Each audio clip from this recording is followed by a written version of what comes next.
احسن اقبال صاحب، ایک ٹربیولنٹ ٹائم ہے حکومت کے لیے، جہاں پہ ڈومیسٹکلی ہم دیکھتے ہیں کہ قیمتیں ہیں کموڈیٹیز کی، یوٹیلیٹیز کی، انفلیشن از سورنگ، ان امپلائمنٹ اور باقی سارے معاملات جو ہیں وہ پریشر ڈال رہے ہیں، ہمارا روپیہ ویک ہو رہا ہے، اور ساتھ ہی ساتھ ہم دیکھتے ہیں کہ انٹرنیشنلی جو ہے وہ امریکہ ہو یا ویسٹرن ممالک ہوں تو وہاں ہمیں شک کی نگاہ سے دیکھا جا رہا ہے، طالبان کے حوالے سے اور فیٹف اور آئی ایم ایف سے معاملات طے نہیں ہو پا رہے، اور ساتھ ہی ساتھ ہم دیکھتے ہیں کہ جو ایک سیم پیج تھا امپورٹنٹلی، تو وہاں پہ خان صاحب کو جو ایک بہت امپورٹنٹ سپورٹ حاصل تھی، وہ سپورٹ کم سے کم perception wise and perhaps even in substance وہ لوز کرتے ہوئے نظر آ رہے ہیں، جس کے اثرات جو ہیں وہ نہ صرف ان کے الائز پہ پڑ سکتے ہیں، پی ایم ایل کیو پہ، این کیو ایم پہ،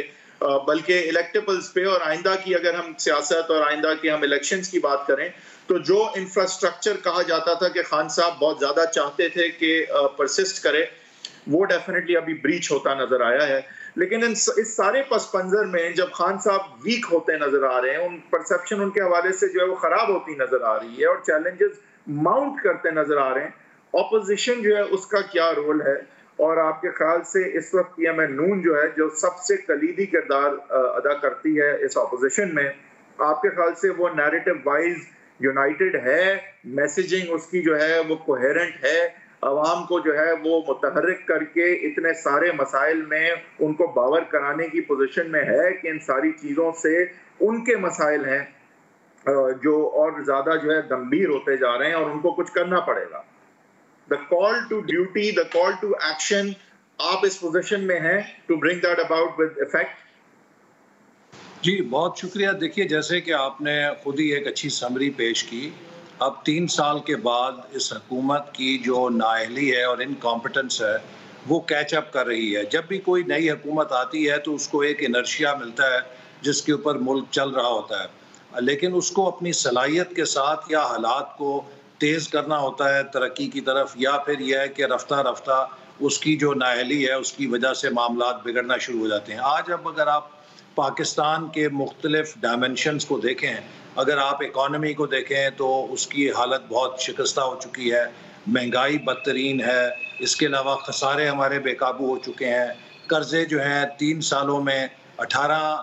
تقریباً 2018 کے مقابلے میں آج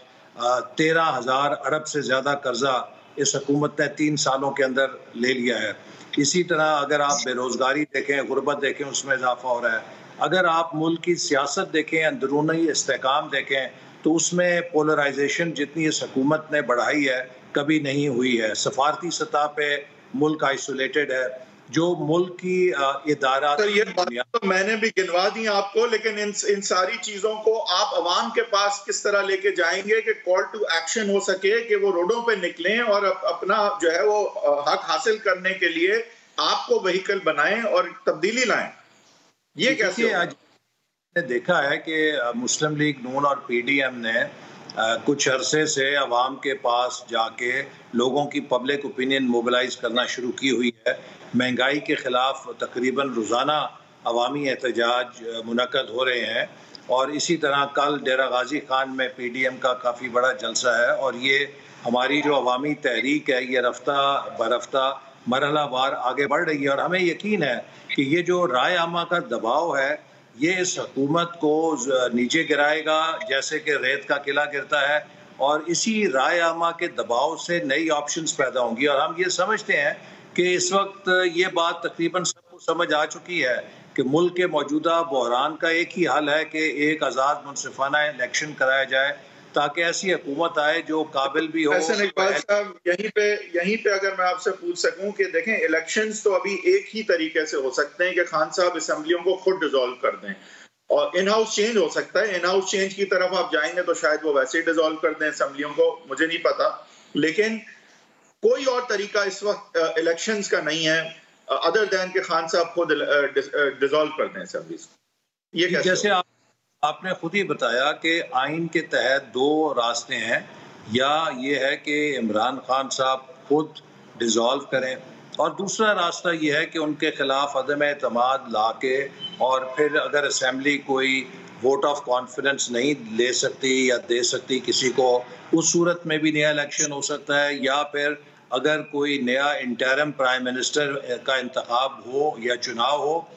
اور وہ پھر مہینے کے اندر اندر اسمبلی کو ڈیزالو کرے، تمام پارٹی سے نئے الیکشن کے لیے ایک چارٹر پہ دستخط کرے جس سے کہ اگلا الیکشن غیر متنازع ہو. چونکہ جو پاکستان کی موجودہ صورتحال ہے اس میں یہ نہایت کرٹیکل ہے کہ اگلا الیکشن غیر جانبدار ہو، اس پہ سب لوگوں کا اتفاق اور اعتماد ہو، کیونکہ اگر اگلا الیکشن متنازع ہو گیا تو اس کا جو فال آؤٹ ہوگا وہ بہت جو سیم پیج پھٹنے کی آواز آ رہی ہے، آپ کے خیال سے یہ کافی اندیہ اور اشارہ نہیں ہے کہ اگلے الیکشن جو ہیں وہ فری اینڈ فیئر ہی اب ہونے کا چانس نظر آ رہا ہے؟ آپ کے خیال سے isn't that a good indicator right now؟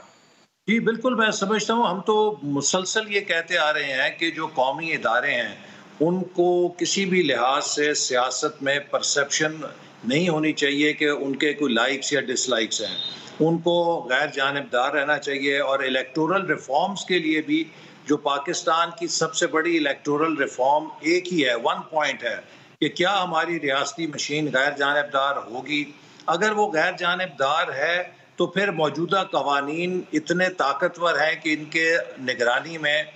بالکل آزاد اور منصفانہ، غیر شفاف اور غیر متنازع الیکشن ہو سکتا ہے. لیکن آپ دنیا جہان کے قوانین لے آئیں، اگر ہماری ریاستی مشینری جو ہے غیر جانبدار نہیں ہوگی تو الیکشن متنازع ہی ہوگا. حال ہی میں آپ نے کنٹونمنٹ بورڈ کے الیکشنز کا تجربہ کیا ہے جس میں کہ کسی بھی جگہ سے کوئی ایسی شکایت نہیں آئی کہ جہاں سے یہ پتہ چلا ہو کہ ہماری ریاستی مشینری نے کوئی جانبداری روا رکھی تھی. تو اس کا نتیجہ سب نے قبول کیا ہے اور کوئی اس سے تنازع نہیں جنم لیا. تو ہم امید کرتے ہیں کہ یہ سبق اب ہمارے ریاستی اداروں نے ضرور سیکھ لیا ہوگا